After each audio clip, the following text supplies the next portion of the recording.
السلام عليكم ورحمة الله وبركاته. ازيكم عاملين ايه؟ يا رب تكونوا بخير. حبيت ادلعهم قبل رمضان واعمل لهم احلى فتة شاورما في الحياة. الطبق ده يا جماعة لذيذ وبياكل ومش هتشبعوا منه. بشوية خطوات بسيطة هتدخلي المطبخ وتعمليه في منتهى السهولة، حرفيا في منتهى اللذاذة. وكمان تتبيلة الشاورما الجميلة اللذيذة زي ما انتم شايفين كده، وكمان صوص التومية الخطير والرهيب دوت. وكمان هنعمل شوية رز مفلفلين بالرز المصري، يعني هتستغنى عن الرز البسمتي. وكمان اجمل شوية عيش مقرمشين وجميل قوي من غير زيت كتير ومن غير ما تحمريه ابدا ولا تقليه في الزيت. هتعمليه باصح طريقة وباحسن طريقة. تابع معايا الفيديو للاخر، لايك وشير لو عجبكم الفيديو، واشتراك في القناة وتفعيل زر الجرس عشان يوصل لكم كل جديد باذن الله. بس لازم قبل ما ندخل الفيديو نسمي بالله ونصلي على رسول الله. اللهم صل وسلم وبارك على سيدنا محمد وعلى اله وصحبه اجمعين.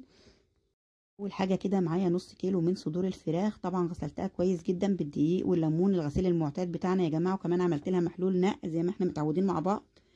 وكمان قطعتها صوابع زي ما انتم شايفين كده بالسمك اللي انتم شايفينه ده، لا تكون تخينه قوي ولا رفيعه قوي، هو ده السمك المظبوط يا جماعه. وكمان هحتاج البهارات اللي قدامكم ديت هقول لكم عليها بالتفصيل. في طبق غويط هنزل فيه بعلبة من الزبادي وزنها 125 يا جماعة. وكمان هنزل بنص كوباية صغيرة من الزيت، وكمان 4 معالق من الكاتشب، وكمان هنزل بعصير 2 من الليمون، وكمان ربع كوباية من الخل، وكمان هنزل عليهم بعصير ليمونتين كبار زي ما انتم شايفين، وكمان هنزل عليهم ب3 معالق او معلقتين كبار من الصويا صوص.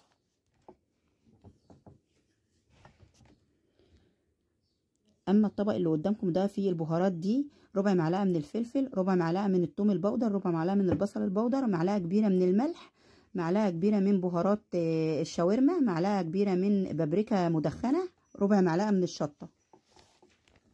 هنزل بيهم فوق التتبيله زي ما انتم شايفين كده يا جماعه. اما الطبق ده فيه ربع معلقه من السماق، ربع معلقه من الكزبره الناشفه، ربع معلقه من القرفه، ربع معلقه من البابريكا الحلوه. كمان عليهم مع المكونات اللي قدامكم ديت زي ما انتم شايفين. وكمان هنزل عليهم بمعلقه كبيره من الثوم المفروم زي ما انتم شايفين كده. وكمان هنبدا بقى نقلب الكلام الجميل ده مع بعضه لحد ما كل المكونات تختلط مع بعضها وتجينا بالشكل اللي انتم شايفينه دوت. شكلها جميل ازاي وتحفه. المكونات كده تختلط مع بعضها وتتجانس مع بعضها لحد ما نوصل على القوام المظبوط اللي انتم شايفينه دوت.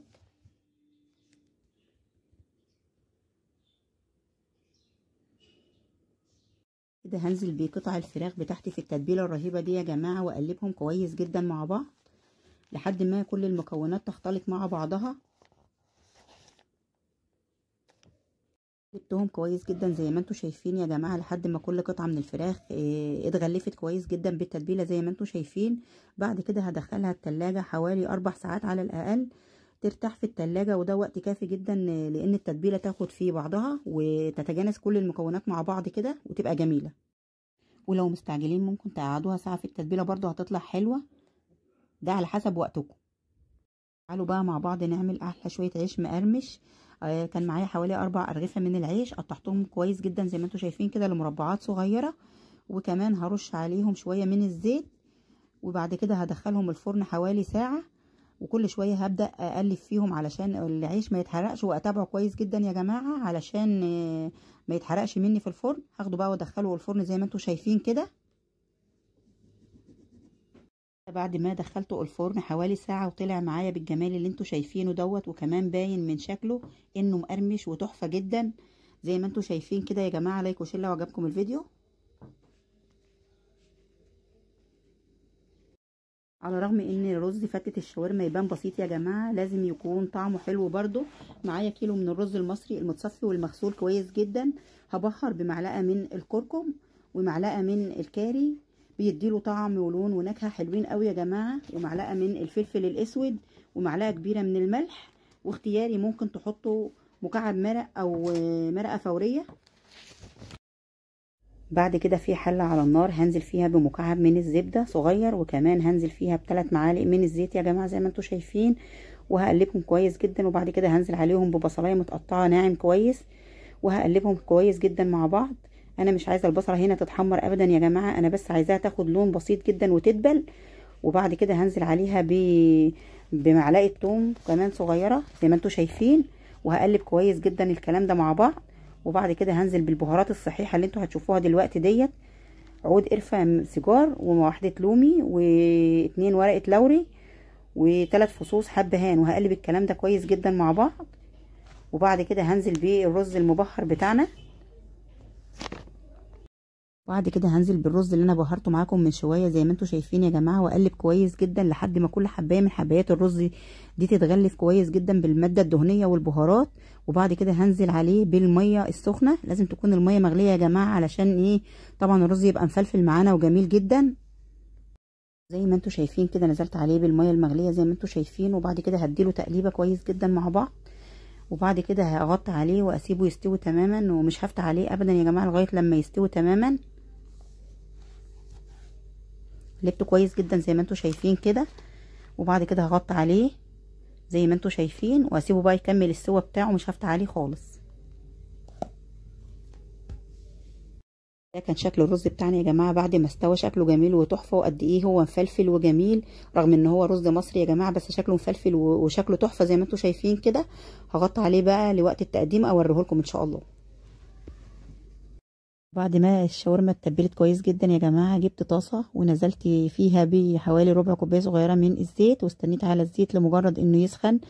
نزلت بيه قطع الشاورما زي ما انتم شايفين. هنزل بيها واحده واحده في الصينيه يا جماعه، مش هنزل بيها دفعه واحده علشان الصينيه كمان بتاعتي ما تبردش، والشاورما تنزل كل الميه بتاعتها وتشد معايا وتنشف. انا كده نزلت الشاورما واحده واحده في الصينيه زي ما انتم شايفين كده يا جماعه.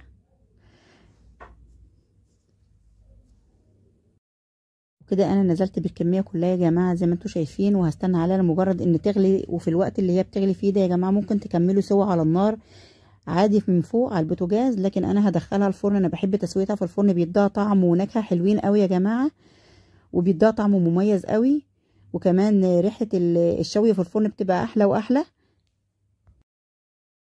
ولازم يا جماعه وهي في الفرن من وقت للتاني ايديكم فيها وتقلبوها باستمرار علشان برضو ما تتحرقش منكم. ايديكم فيها تكون باستمرار تقلبوها من وقت للتاني. وكده بعد ما طلعت من الفرن شكلها جميل وتحفه، ومش بتشد تماما، ومستويه تماما، وشكلها جميل زي ما انتم شايفين.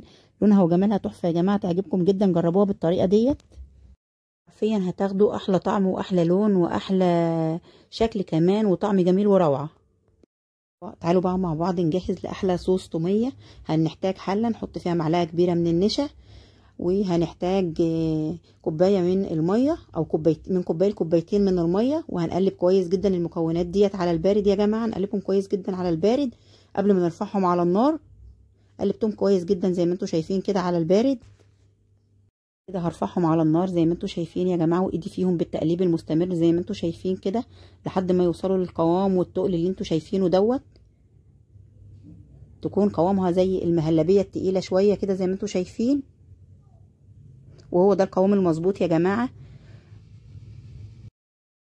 هو ده القوام المظبوط يا جماعه بتاع صوص التوميه او النشا اللي بنعمله لصوص التوميه. وبعد كده هاخدها على طبق غويط او طبق يعني واسع شويه، افضيها فيه وافردها فيه واسيبها بقى تبرد تماما تماما زي ما انتم شايفين كده، واركنها على جنب زي ما انتم شايفين. في شفشق الخلاط او الكبه هنزل بالنشا اللي انا سويته من شويه ده يا جماعه، عليهم هنزل بيه كوبايه من الزيت، وعليهم هنزل كمان بربع كوبايه من الخل الابيض، وكمان هنزل عليهم بحوالي 4 أو 3 فصوص من التوم حسب انتوا بتحبوا التوم قد ايه في التوميه. وعليهم هنزل كمان بعلبتين من الزبادي، هنا بيكون حسب رغبتكم. وكمان هنزل عليهم يا جماعه بكوبايتين من الزبادي، وزن الكوبايه منهم حوالي 140 جرام. وكمان هنزل عليهم بمعلقه صغيره من السكر، دي بتبرز الطعم والنكهه بتاعته يا جماعه. وبكده نكون حصلنا على صوص توميه طعم لذيذ، وصوص جميل جدا يا جماعه، لا خفيف قوي ولا تقيل قوي. وكمان صوص توميه اقتصادي، استبدلنا الميه باللبن، وكمان ما حطيناش عليه لا مايونيز ولا اي حاجه. كمان طلعناه صوص اقتصادي جدا جدا، لا خفيف قوي ولا تقيل قوي زي ما انتم شايفين. تعالوا بقى نقدم طبق العظمه اللي احنا عملناه ده، احلى فتة شاورما في العالم يا جماعه، هتعجبكم جدا. غرفت شويه عيش من المقرمش اللي انا عملته دوت، وعليهم صبيت شويه من صوص التوميه الرهيب يا جماعه، وكمان حطيت عليه بقى، غرفت عليه الرز الجميل بتاعنا زي ما انتوا شايفين كده. وزعت الرز عليه كويس جدا يا جماعه زي ما انتوا شايفين، شكله جميل وتحفه. الطبق يا جماعه بيتكلم عن نفسه. وبدات كمان اوزع عليه قطع الشاورما الرهيبه والجميله يا جماعه زي ما انتم شايفين كده. طبق لذيذ وتحفه وبياكل يا جماعه، ومش هتشبعوا منه لو جربتوه بالطريقه ديت.